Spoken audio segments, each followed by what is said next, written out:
You have the summary, which is an overall look into their account. You have the profile, which essentially is going to be their contact data, how they like to be addressed, communication preferences. Their timeline is going to be a list of all activities that have occurred with their account. And then the relationships tab is where you can find the households. And if there's any members associated with the household, they'd also be listed here. When you want to create a new activity, you can use this drop-down arrow at the top of the right page, and it's going to show you a list of what can occur. So you have new donations, you have tasks you can add, you have new interactions. So if you want to add like an email, letter, phone call to the contact, you have the option to do that. And you have new notes, so you can always add notes there as well.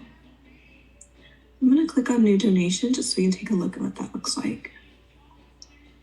If you have to manually create a donation this way, it is going to default to the date in which you're entering in that donation. You do have the option to backdate as needed.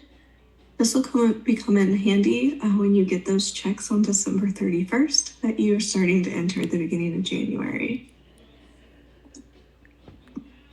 You'll also be required to fill in all the green data. So it's going to be your amount, fund, and method. Now with the fund is now the required data point moving forward. Bloomerang CRM is more accounting forward, so funds typically are incoming monies and the accounts you're placing them in prior to use. So think of them as restricted, unrestricted. You might have a building or operating fund, general fund. And then for the campaign, that now becomes secondary data point. So it's grayed out here, which means it is no longer the required data that you're collecting for your donations. This takes a little bit of a different approach to what you're used to in Kindful, where the campaign pages were how you were collecting your donations. So this is no longer required, but we do highly recommend continuing to utilize campaigns because it's really going to help with segmentation of reports and communication so that you know where the money is being used or how it's being spent. And then appeals here, again, a third and optional data point that you can collect. Appeal is essentially any designations that you may have had set up in Kindful. They're going to come over as an appeal. And appeals typically are going to be how you collected those donations. So you may see online donor, you might see something like gala event, you might see grant, you might see something like a fun run. So it's just, again, that additional data point that can help with the segmentation within reports. And then finally, method, how are you actually paying for the donation? So you do have two options for offline, which would be cash and check. So if you receive these in the mail or in person, you have the option to record them here. And then you also have the credit card and EFT or ACH option. When you select credit card or the ACH option, the processor is now going to pop up and appear.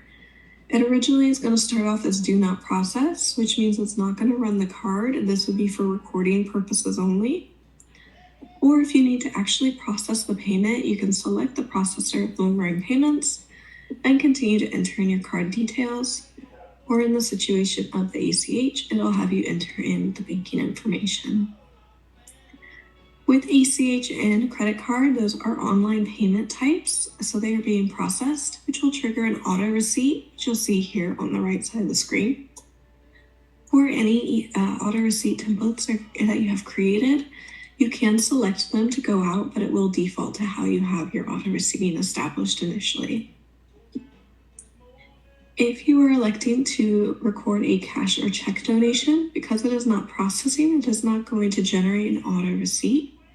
So you will want to make sure that when you go, before you save, under acknowledgements, you select the type of acknowledgement you would like to send, if you want to send one immediately upon recording the transaction.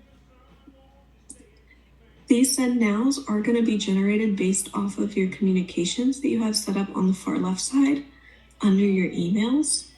So these emails will already have to be created as a draft in order to be selected. Once you hit the save, it is, if you're processing a payment, going to process that and send the email communication out. If it's cash and check, it'll record it, and then you'll also be able to send that communication out.